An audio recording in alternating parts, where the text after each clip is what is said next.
Hello everyone, hello दोस्तों, मेरे देश के समस्त छात्र छात्राओं को नमस्कार, मेरा प्यार भरा प्रणाम।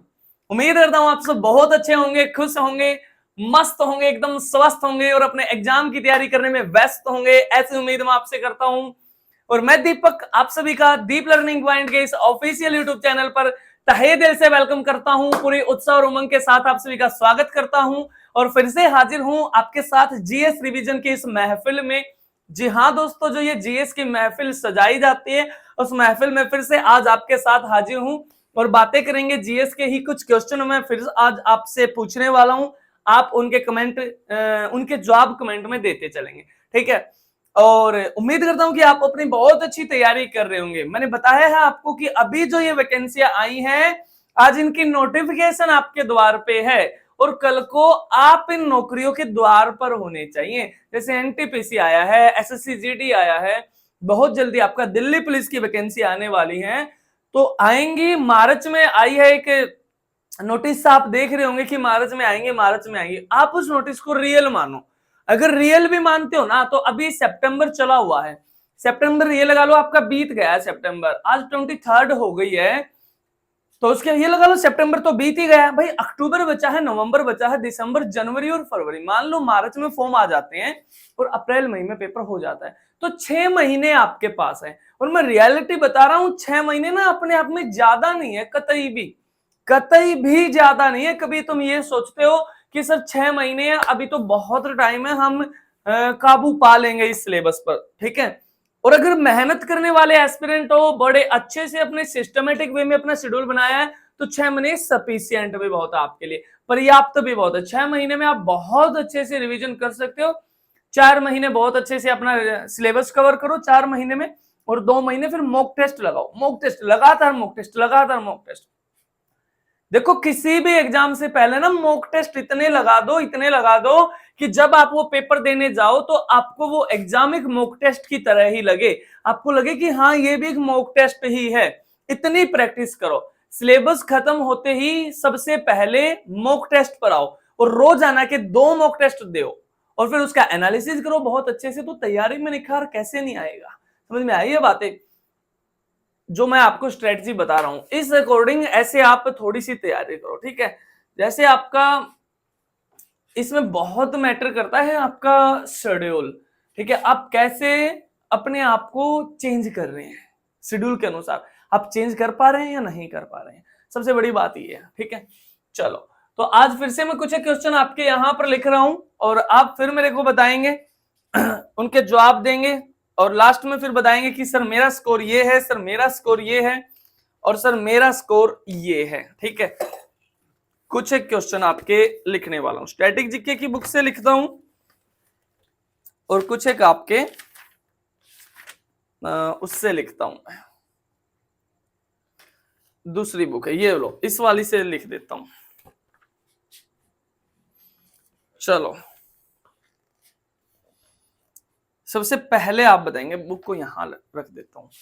सबसे पहले आप मेरे को बताएंगे, भारत का समुंदर में, भारत का समुंदर में कर वसूलने तक का अधिकार कहां तक है?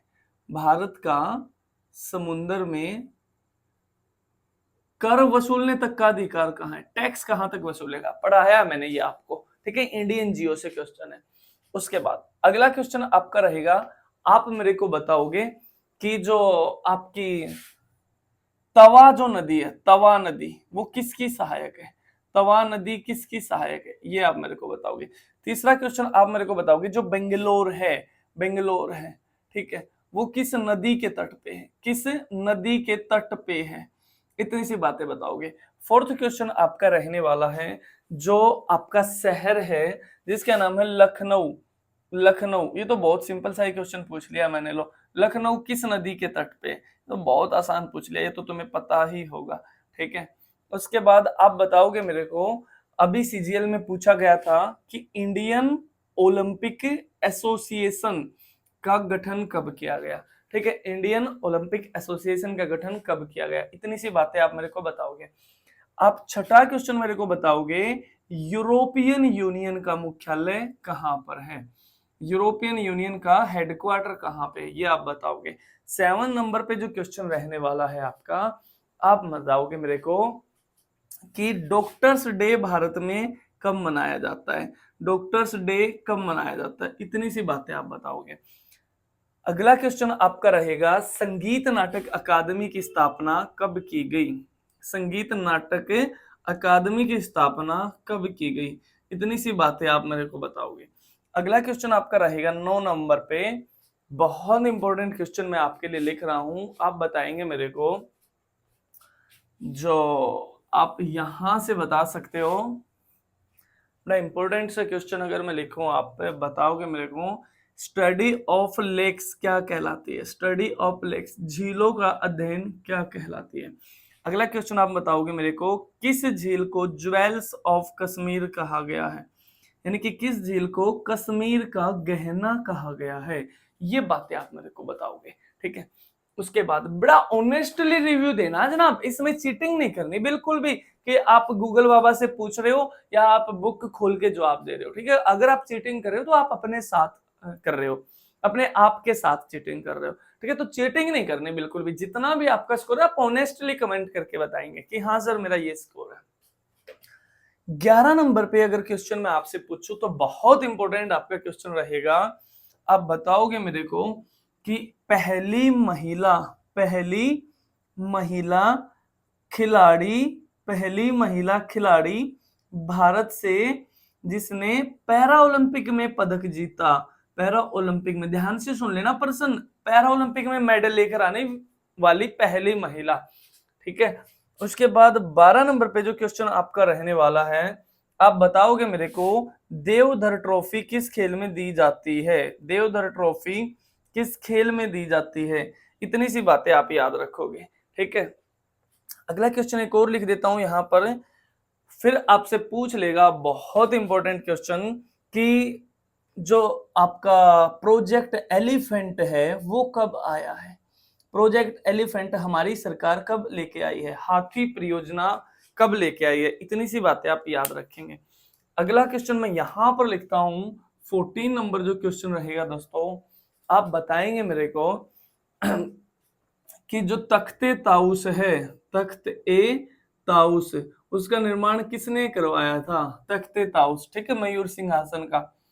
20वें नंबर पर आप मेरे को बताओगे कि रजिया सुल्तान का मकबरा कहां पर है, रजिया सुल्तान का मकबरा कहां पर है। उसके बाद आप मेरे को बताओगे कि दल चालीसा को किसने शुरू किया था, दल चालीसा को किसने शुरू किया था। ठीक है, दल चालीसा सिस्टम जो था वो किसने शुरू किया था। उसके बाद अगला क्वेश्चन आप मेरे को बताओगे, दिल्ली सल्तनत में सबसे छोटा कार्यकाल किस वंश का रहा है, सबसे छोटा कार्यकाल किस वंश का रहा है। ठीक है, 5 वंश है आपके दिल्ली सल्तनत में। ठीक है, कौन से आपके, गुलाम है, खिलजी है, तुगलक है, सैयद है, लोधी है। तो बताओगे सबसे छोटा कार्यकाल किसका रहा है, इतनी सी बातें आप मेरे को बताओगे। उसके बाद बहुत इंपॉर्टेंट क्वेश्चन आपका रहने वाला है कि जो आपका राजाजी नेशनल पार्क है वो कहां पर है, राजी नहीं है भाई साहब, राजाजी है, राजाजी नेशनल पार्क किस राज्य में है। 24th पे आप मेरे को बताओगे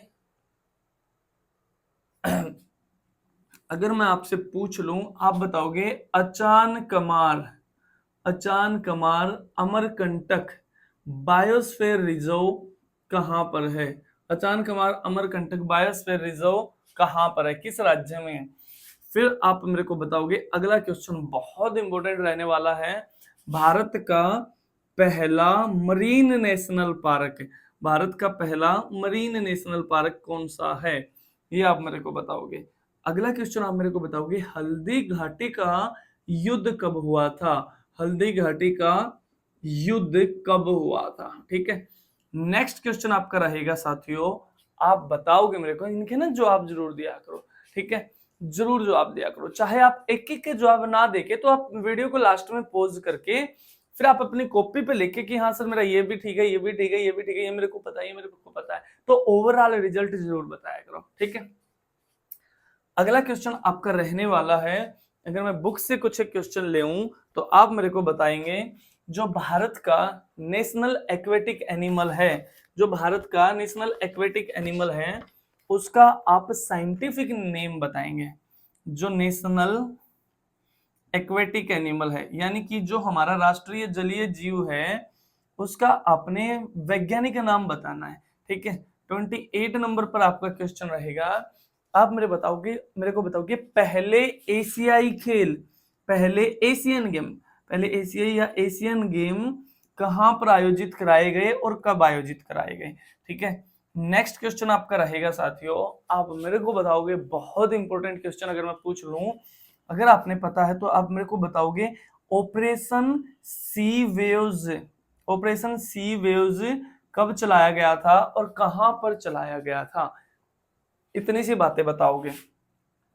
तीसरा क्वेश्चन आपका रहने वाला है, आप मेरे को बताओगे कि बहुत इंपॉर्टेंट क्वेश्चन अगर मैं आपका लिख दूं, स्पोर्ट्स से लिख दूं एक क्वेश्चन, बहुत अच्छा सा क्वेश्चन, हाल ही में, ठीक है, हाल ही में लिख दो, आप बता दो पहली महिला खिलाड़ी पैरा ओलंपिक में जिसने 2 गोल्ड जीत लिए हैं, 2 गोल्ड जीत लिए, ये आप बताओगे।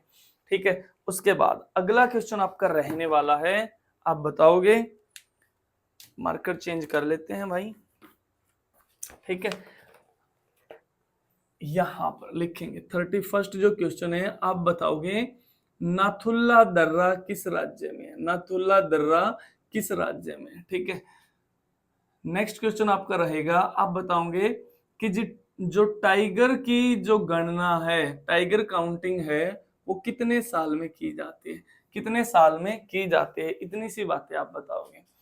टाइगर काउंटिंग, और टाइगर का साथ में आप बताओगे साइंटिफिक नाम क्या है, ये भी आप मेरे को बताओगे। ठीक है, नेक्स्ट क्वेश्चन आपका सिंपल सा रहेगा, भूटान के साथ भारत के कितने राज्य सीमा बनाते हैं, भूटान के साथ कितने राज्य सीमा बनाते हैं। ठीक है, 34 क्वेश्चन आपका रहेगा, आप मेरे को बताओगे कि क्या जो कर्क रेखा है, जो कर्क रेखा है, कर्क रेखा से अगर देशों की वीडियो तो मैंने आपको पढ़ाया है, हाँ, आप मेरे को बताओगे कि जो कर्क रेखा है वो नाइजर देश से गुजरती है या नहीं गुजरती है, नाइजर देश से कर्क रेखा गुजरती है या नहीं गुजरती है। उसके बाद फिर बताओगे आप मेरे को विश्व की सबसे लंबी माउंटेन रेंज, विश्व की सबसे लंबी पर्वत श्रृंखला, माउंटेन रेंज, ये आप बताओगे क्या नाम है उसका। ठीक है, उसके बाद अगर मैं आपसे पूछ लूं, बहुत इंपॉर्टेंट क्वेश्चन, आप बताएंगे जो मकालू चोटी है वो किस राज्य में है, मकालू चोटी, राज्य या देश जो भी है आप बताओगे। ठीक है, आपका 37वां क्वेश्चन रहेगा आपका, बहुत इंपॉर्टेंट, अगर मैं आपसे पूछ लूं, आप बताएंगे कि जो कार्डियोलॉजी है, कार्डियोलॉजी है वो किसका अध्ययन है, जो कार्डियोलॉजी है वो किसका अध्ययन है, इतनी सी बातें आप मेरे को बताओगे। अगला क्वेश्चन आपका रहेगा, आप बताओगे मेरे को ओडंटोलॉजी किसका अध्ययन है, ओडंटोलॉजी किसका अध्ययन है। लो एक और लिख लो इसमें, ऑप्थेल्मोलॉजी किसका अध्ययन है, ऑप्थेल्मोलॉजी किसका अध्ययन है। ठीक है, ये भी आप मेरे को बताओगे। और लास्ट क्वेश्चन रहेगा आपका 40वां क्वेश्चन रहेगा, वो आप बताओगे, चलो इस बुक से ही ले लेते हैं। आप बता दो अगला क्वेश्चन, बहुत इंपॉर्टेंट सा क्वेश्चन पूछ रहा हूं तुमसे। ठीक है, चलो आप बता दो कि नर्मदा बचाओ जो आंदोलन चलाया था उसके 2 प्रमुख नेता कौन थे, 2 प्रमुख नेता कौन थे। ठीक है, नर्मदा बचाओ आंदोलन जो चलाया था, NBA, ये क्वेश्चन आप मेरे को बताओगे।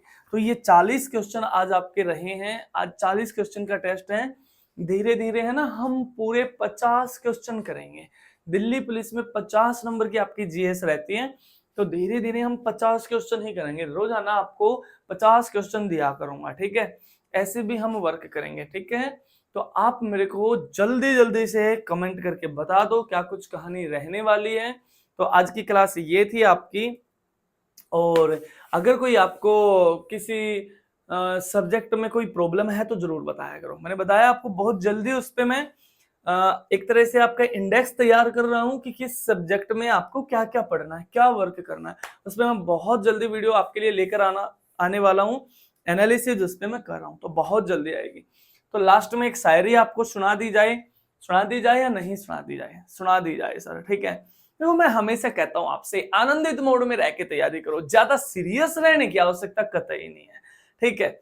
आराम से मजे लेके पढ़ो, इस पढ़ाई के साथ आनंदित रहो, लेकिन ठीक है, म्यूजिक भी सुन लो, आप खेल भी लो, आप पढ़ाई भी कर लो, अपने दोस्तों के साथ गप्पे भी मार लो, बकवास भी कर लो, माँ बाप को भी टाइम दे लो। लेकिन ये मैनेजमेंट जरूरी है जनाब जीवन की। इन चीजों को आप मैनेज कैसे कर पाते हैं? अगर दोस्तों के साथ गए हो तो टाइम देखो कि हाँ बकवास करनी है, लेकिन 5 से 6 बजे तक ही करनी है।